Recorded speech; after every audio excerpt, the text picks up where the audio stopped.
നമസ്കാരം. മലയാളി വാർത്ത ഇൻസൈഡിലേക്ക് സ്വാഗതം. ഇന്ന് അങ്ങനെ തദ്ദേശ തെരഞ്ഞെടുപ്പുകളിലെ ഒക്കെ സത്യപ്രതിജ്ഞ നടക്കാൻ പോവുകയാണ്. ഈ സത്യപ്രതിജ്ഞ നടക്കുമ്പോൾ പലർക്കുമുള്ള മറുപടിയാണ് പല പാർട്ടികളും നൽകുന്നത് എന്ന് വ്യക്തമാകുന്നു. പാർട്ടികളല്ല, തികച്ചും ജനങ്ങൾ നൽകിയത്. അവരുടെ കയ്യിലുള്ള ഒരേ ഒരു ആയുധം ചൂണ്ടുവിരൽ തന്നെയാണ്. ആ ചൂണ്ടുവിരൽ കൊണ്ട് നടത്തിയ ആ യുദ്ധം തന്നെയാണ് ഇവിടെ നടന്നിരിക്കുന്നത്. അതിന് എതിരെയായി തെരഞ്ഞെടുത്ത ഭടന്മാരെ അല്ലെങ്കിൽ തെരഞ്ഞെടുത്ത സേനാപതിമാരുടെ സത്യപ്രതിജ്ഞയാണ് ഇന്ന് നടക്കുന്നത്. അതിൽ ഏറ്റവും കൂടുതലും സർപ്രൈസ് നിറഞ്ഞു നിൽക്കുന്നത് തിരുവനന്തപുരത്തും കൊച്ചിയിലുമാണ്. ഇവിടെ രണ്ടിടത്തും മേയറില്ല. ഈ സത്യപ്രതിജ്ഞ കഴിഞ്ഞ് അതിനുശേഷം മാത്രമായിരിക്കും തെരഞ്ഞെടുപ്പ് നടക്കുക. അതിനുശേഷം മാത്രമായിരിക്കും മേയർ ആരാണ് എന്ന ചോദ്യത്തിന് ഉത്തരം ലഭിക്കുക. എന്തായാലും വളരെ വേദനാജനകമായ ഒരു വാർത്ത കൂടി കഴിഞ്ഞ ദിവസം രാത്രി പുറത്തു വന്നത്. സത്യപ്രതിജ്ഞ നടക്കാനിരിക്കെ കോട്ടയത്തെ നിയുക്ത മെമ്പർ മരിച്ചു. മീനനടം ഗ്രാമപഞ്ചായത്ത് 1-ാം വാർഡ് മെമ്പറും കോൺഗ്രസ് നേതാവുമായ പ്രസാദ് നാരായണനാണ് മരിച്ചത്. ഹൃദയാഘാതത്തെ തുടർന്ന് ഇന്നലെ ഉച്ചയോടുകൂടിയായിരുന്നു മരണം. സംസ്ഥാനത്തെ തദ്ദേശ സ്വയംഭരണ സ്ഥാപനങ്ങളിലേക്ക് പുതുതായി തെരഞ്ഞെടുക്കപ്പെട്ട ജനപ്രതിനിധികളുടെ സത്യപ്രതിജ്ഞ ഇന്ന് നടക്കുകയാണ്. ഗ്രാമ, ബ്ലോക്ക്, ജില്ലാ പഞ്ചായത്തുകളിലും മുനിസിപ്പാലിറ്റികളിലും രാവിലെ 10 മണിക്കും കോർപ്പറേഷനുകളിൽ രാവിലെ 11:30-നുമാണ് ചടങ്ങുകൾ നിശ്ചയിച്ചിരിക്കുന്നത്. നിലവിലെ ഭരണസമിതികളുടെ കാലാവധി ഇന്നലെ അവസാനിച്ച സാഹചര്യത്തിലാണ് അവധി ദിനമായിട്ടും ഇന്ന് സത്യപ്രതിജ്ഞാ ചടങ്ങുകൾ നടത്താൻ തീരുമാനിച്ചിരിക്കുന്നത്. എന്തായാലും ഇന്ന് സത്യപ്രതിജ്ഞ നടത്തുമ്പോൾ ഏറ്റവും കൂടുതൽ ആളുകൾ ഉറ്റുനോക്കുന്നത് തിരുവനന്തപുരം നഗരസഭ തന്നെയാണ്. ശ്രീനിവാസൻ, നമ്മുടെ എല്ലാവരുടെയും പ്രിയപ്പെട്ട നടനും സംവിധായകനും തിരക്കഥാകൃത്തും ഒക്കെയാണ് ശ്രീനിവാസൻ. അദ്ദേഹം നമ്മെ വിട്ട് പിരിഞ്ഞിട്ട് മണിക്കൂറുകൾ കഴിയുമ്പോൾ, ഒരു രാത്രിയും ഒരു പകലും കഴിയുമ്പോൾ അദ്ദേഹത്തിന്റെ ഒരു സിനിമയിലെ പ്രധാനപ്പെട്ട ഒരു ഡയലോഗ് ഉണ്ട്.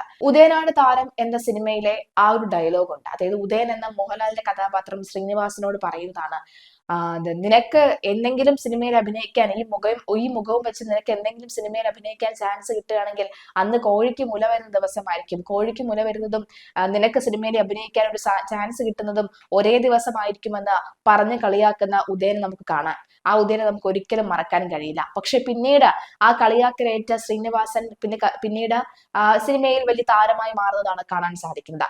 അതുപോലെ തന്നെയാണ് ഇവിടെയും. അതായത് BJP എന്ന പാർട്ടിയോട് ആര്യ രാജേന്ദ്രൻ പറയാതെ പറഞ്ഞൊരു കാര്യമുണ്ട്. BJPക്ക് മേയറിനെ കിട്ടുന്നതും ഒപ്പം BJPക്ക് സീറ്റ് കിട്ടുന്നതും തിരുവനന്തപുരം നഗരസഭ BJP പിടിക്കുന്നതും കോഴിക്ക് മുല വരുന്നതും ഒരേ ദിവസമാണ് എന്ന പഴഞ്ചൊല്ല് ആര്യ രാജേന്ദ്രൻ പറഞ്ഞു വെച്ചതുപോലെ ചിലയിടങ്ങളിലൊക്കെ പറഞ്ഞു. ആദ്യം ആ ഒരു സംഭാഷണം ഒന്ന് കേൾക്കാം, അതിനുശേഷമാകാം ബാക്കി. അതായത് BJP അധികാരത്തിലുള്ള കേന്ദ്ര സർക്കാരിന്റെ ഭാഗമായി പ്രധാനമന്ത്രി ഈ എയർപോർട്ടിൽ വന്നിറങ്ങുമ്പോൾ ഞങ്ങളുടെ മേയർ പോയി സ്വീകരിക്കും എന്നാണ് BJPയുടെ ആളുകൾ പ്രചരണം നടത്തിയത്. BJP എന്നാണ് അവരുടെ ഒരു നിലപാട് അവർ പറഞ്ഞിട്ടുള്ളത് എന്നുള്ളതാണ്. അവരെന്തെങ്കിലും കാര്യം പറഞ്ഞാൽ അവസരം വരുമ്പോൾ അതിങ്ങനെ മാറ്റി മാറ്റി പറയുക എന്നുള്ളതാണ്. അപ്പൊ ആ നിലയിൽ പ്രചരണം നടത്തിയ ഒരു കോർപ്പറേഷൻ അവർ പിടിച്ചെടുക്കും. ഇപ്പോഴും അവർ ആ പ്രചരണം നടത്തുന്നുണ്ടല്ലോ. ഇപ്പോൾ കേന്ദ്ര നേതാക്കൾ മുതൽ ഏറ്റവും മുതിർന്ന നേതാക്കൾ മുതൽ എല്ലാവരും തിരുവനന്തപുരം കോർപ്പറേഷൻ പിടിക്കും എന്ന വ്യാമോഹത്തോടു കൂടി നടക്കുന്നതാണ് നമ്മൾ കണ്ടത്. ഈ പറഞ്ഞ ഡയലോഗിന് തന്നെയാണ് കൃത്യമായ മറുപടി ഇപ്പോൾ BJPയും ജനവും നൽകിയിരിക്കുന്നത്.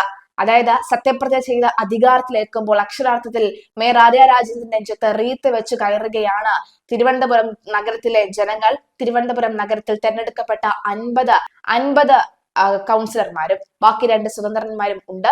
അതുപോലെ തന്നെ UDFനും മികച്ച രീതിയിൽ സീറ്റ് ഉയർത്താൻ സാധിച്ചു. LDFന് തകർന്ന് തരിപ്പണമാകാനേ സാധിച്ചുള്ളൂ.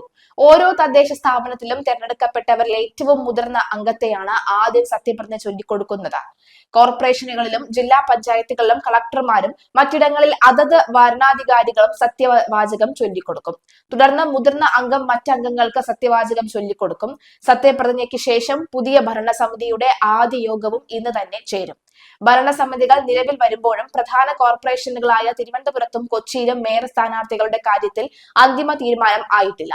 തിരുവനന്തപുരം കോർപ്പറേഷനിൽ മികച്ച വിജയം നേടിയ BJPയിൽ മേയർ സ്ഥാനാർത്ഥിയായി ചർച്ചകൾ സജീവമാണ്. കൊച്ചിയിൽ കോൺഗ്രസിനുള്ളിലെ തർക്കങ്ങൾ പരിഹരിക്കാനുള്ള ശ്രമങ്ങളും തുടരുകയാണ്. മേയർ, ചെയർപേഴ്സൺ തെരഞ്ഞെടുപ്പ് ഈ മാസം 26-നും പഞ്ചായത്ത് പ്രസിഡന്റ് തെരഞ്ഞെടുപ്പ് ഈ മാസം 27-നുമാണ് നടക്കുന്നത്. കാലാവധി അവസാനിക്കാത്ത 8 തദ്ദേശ സ്ഥാപനങ്ങൾ ഡിസംബർ 22-നും അതിനുശേഷവുമാകും സത്യപ്രതിജ്ഞ നടക്കുക എന്നാണ് വ്യക്തമാകുന്നത്. എന്തായാലും നിലവിലെ സാഹചര്യത്തിൽ സത്യപ്രതിജ്ഞകൾ നടക്കുമ്പോൾ അക്ഷരാർത്ഥത്തിൽ മേയർ ആര്യ രാജേന്ദ്രന്റെ കിളി പാറുമെന്ന കാര്യത്തിൽ സംശയമില്ല. ഇനി ഇതേ ആര്യ രാജേന്ദ്രൻ VV രാജേഷ് BJP നൽകിയ മറുപടി കൂടി നമുക്കൊന്ന് കേൾക്കാം. പറ്റാത്ത ഒരു കാര്യം ഞങ്ങൾ പറയുകയില്ല. ഞങ്ങളുടെ പാർട്ടിയുടെ സംസ്ഥാന അധ്യക്ഷനാണ് പറഞ്ഞത് പ്രധാനമന്ത്രിയെക്കുറിച്ചാണ്. സാധിക്കാത്തൊരു കാര്യം ഞങ്ങൾക്ക് അങ്ങനെ പറയാൻ പറ്റില്ല. തീർച്ചയായിട്ടും കൃത്യസമയത്ത് തന്നെ 45 ദിവസം പറഞ്ഞാൽ 45 ദിവസത്തിനുള്ളിൽ പ്രധാനമന്ത്രി ഇവിടെ എത്തും. അപ്പോ ആര്യ രാജേന്ദ്ര, BJP 50 സീറ്റ് പിടിച്ചിരിക്കുകയാണ്. ജനം BJPക്ക് കൊടുത്തിരിക്കുന്നു തിരുവനന്തപുരം കോർപ്പറേഷൻ മുഴുവനായി. അപ്പോൾ എങ്ങനെയാ ഈ പറഞ്ഞ കോഴിക്ക് വന്നോ ആ പറഞ്ഞ സാധനം?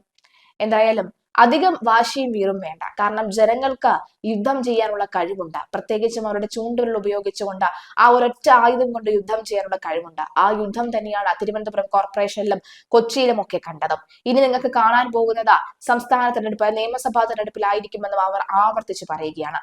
ഇനിയെങ്കിലും ഈ ജാടയും മട്ടുമാതിരിയും മാറ്റിവെച്ച് സാധാരണക്കാരായ കമ്മ്യൂണിസ്റ്റ് പോലെ പ്രവർത്തിച്ചുകൂടെ എന്ന ചോദ്യമാണ് ഉയരുന്നത്. ഇനി നിർണായകമാകാൻ പോകുന്നത് തദ്ദേശ തെരഞ്ഞെടുപ്പുമായി ബന്ധപ്പെട്ട് പുറത്തു വന്ന വിജയത്തിൽ തിരുവനന്തപുരം നഗരസഭയിൽ 2 സ്വതന്ത്രന്മാരുടെ അഭിപ്രായത്തെ കുറിച്ചാണ്. അതിലൊരാൾ ഏകദേശം BJPയിൽ തന്നെ ആയിരിക്കുമെന്ന് ഉറപ്പിച്ചു കഴിഞ്ഞു. മറ്റൊരാൾ പാറ്റൂർ രാധാകൃഷ്ണനാണ്. കഴിഞ്ഞ ദിവസം മലയാളി വാർത്ത പാറ്റൂർ രാധാകൃഷ്ണന്റെ അഭിപ്രായം ചോദിച്ചപ്പോഴും അദ്ദേഹം പറഞ്ഞത് തന്റെ വാർഡിലെ വികസനങ്ങൾക്ക് മുൻതൂക്കം നൽകുന്ന, പ്രാധാന്യം നൽകുന്ന, താൻ ഒരു സ്വതന്ത്രനാണ് എന്ന പുച്ഛം പോലും നൽകാത്തവർ അവർക്കായിരിക്കും ഞാൻ എന്റെ പിന്തുണ നൽകുന്നത് എന്നതാണ്.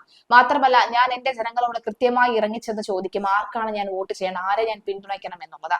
വികസനമാണ് ലക്ഷ്യമെങ്കിൽ നിങ്ങൾ BJPക്ക് വോട്ട് ചെയ്യൂ എന്നാണ് പലരും അദ്ദേഹത്തോട് പറയുന്നത്. അദ്ദേഹത്തിന് വിട്ടു നിൽക്കാനുള്ള സാധ്യതയും സാഹചര്യവും അവസരവും ഉണ്ട്. പക്ഷെ വിട്ടു നിന്ന് കഴിഞ്ഞാൽ തനിക്ക് കിട്ടുന്ന ഇത്രയും നല്ല പ്രധാനപ്പെട്ട ഒരു സാധ്യത അദ്ദേഹം വെറുതെ എന്തിനാണ് കളയുന്നത് എന്ന ചോദ്യമാണ്. എന്നാലും 50 സീറ്റുകളോടുകൂടി അധികാരത്തിലേറിയ BJPക്ക് സ്വതന്ത്രന്മാരുടെ കയ്യിലെ പിന്തുണ കൂടി ലഭിക്കാൻ സാഹചര്യമാകുന്നത്.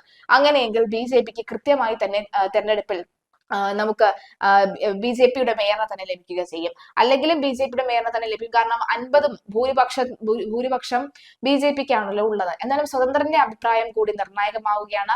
പാറ്റൂർ രാധാകൃഷ്ണന്റെ അഭിപ്രായം എന്താണെന്ന് അറിയണം. ഇന്നെന്തായാലും സത്യപ്രതിജ്ഞ നടക്കുകയാണ്. 26-ാം തീയതിയാണ് മേയറിന്റെ തിരഞ്ഞെടുപ്പ്. 27-ാം തീയതി പഞ്ചായത്ത് പ്രസിഡന്റുമാരുടെ തിരഞ്ഞെടുപ്പും നടക്കുന്ന സാഹചര്യമാണ് ഉള്ളത്. എന്തായാലും നിലവിലെ സാഹചര്യത്തിൽ തദ്ദേശ തെരഞ്ഞെടുപ്പിന്റെ ഫലമായിട്ട് ഇന്ന് ഞായറാഴ്ചയാണെങ്കിൽ പോലും കൃത്യമായി തന്നെ കാര്യങ്ങൾ മുന്നോട്ട് പോവുകയാണ്. കാരണം ഇന്നലെയാണ് നിലവിലെ കോർപ്പറേഷന്റെയും നിലവിലെ തദ്ദേശ അംഗങ്ങളുടെയും സ്ഥാപനത്തിന്റെയും കാലാവധി പൂർത്തിയാകുന്നത്. അതുകൊണ്ട് തന്നെയാണ് ഇന്ന് ഞായറാഴ്ചയായ ഇന്ന് ഈ തെരഞ്ഞെടുപ്പ്, ഈ സത്യപ്രതിജ്ഞയൊക്കെ തന്നെ നടക്കുന്നത്. 11:30 കൂടിയാണ് കോർപ്പറേഷനിൽ സത്യപ്രതിജ്ഞ നടക്കുന്നത്. ആ സത്യപ്രതിജ്ഞയിൽ കൃത്യമായി തന്നെ മേയറിനെ തിരഞ്ഞെടുക്കില്ല, മറ്റ് അംഗങ്ങൾ എല്ലാവരും സത്യപ്രതിജ്ഞ നടത്തും. ഇത് കൃത്യമായി തന്നെ BJPയുടെ വിജയം തന്നെയാണ്. BJPയുടെ ആഘോഷം ഇപ്പോഴേ തുടങ്ങിക്കഴിഞ്ഞു. തിരുവനന്തപുരം തലസ്ഥാനം പിടിക്കുക എന്നത് BJPയുടെ എക്കാലത്തെയും സ്വപ്നമായിരുന്നു. ആ സ്വപ്ന സാക്ഷാത്കാരമാണ് ഇന്ന് നടക്കാൻ പോകുന്നത്. രാജീവ് ചന്ദ്രശേഖരനെ സംബന്ധിച്ചിടത്തോളം, രാജേഷിനെ സംബന്ധിച്ചിടത്തോളം, മറ്റ് BJP പ്രവർത്തകരെ സംബന്ധിച്ചിടത്തോളം എല്ലാം ഇത് അവർക്കൊരു പൊൻകിരീടം തന്നെയാണ്. ഒരുപക്ഷെ തൃശ്ശൂരിൽ സുരേഷ് ഗോപി ജയിച്ചതിനേക്കാൾ 100 ഇരട്ടി സന്തോഷമായിരിക്കും കേരളത്തിൽ തിരുവനന്തപുരത്ത് തലസ്ഥാനത്ത് BJP കോർപ്പറേഷൻ പിടിച്ചത്. തല പിടിച്ചാൽ ഉടൽ തനിയെ വീഴുമെന്നാണ്. അപ്പോൾ വരുന്ന ദിവസങ്ങളിൽ ഉടനെ വീഴ്ത്താനുള്ള പരിശ്രമങ്ങൾ BJP നടത്തിക്കൊണ്ടേയിരിക്കുമെന്ന കാര്യത്തിൽ സംശയമില്ല. നിയമസഭയിൽ 2 സീറ്റെങ്കിലും BJP ഓപ്പൺ ചെയ്യും, തുറക്കുമെന്ന പ്രതീക്ഷയും ഇതോടുകൂടി നൽകുന്നുണ്ട്. എന്തായാലും വലിയൊരു ഭൂരിപക്ഷം, വലിയൊരു വോട്ട് പിടിക്കാൻ അവർക്ക് സാധിച്ചു എന്ന കാര്യത്തിൽ യാതൊരു സംശയമില്ല. പകരം UDFനും തികച്ചും തോൽക്കേണ്ട ഒരു സാഹചര്യമില്ല. ഈ സംസ്ഥാനം ഒട്ടുക്കെ UDFനാണ് ഏറ്റവും കൂടുതൽ മുൻതൂക്കം ലഭിച്ചിരിക്കുന്നത്. അതുകൊണ്ട് UDFന്റെ കൂടി സന്തോഷ ദിവസങ്ങളാണ് ഇപ്പോൾ ഈ മണിക്കൂറിൽ സംഭവിക്കാൻ പോകുന്നത്.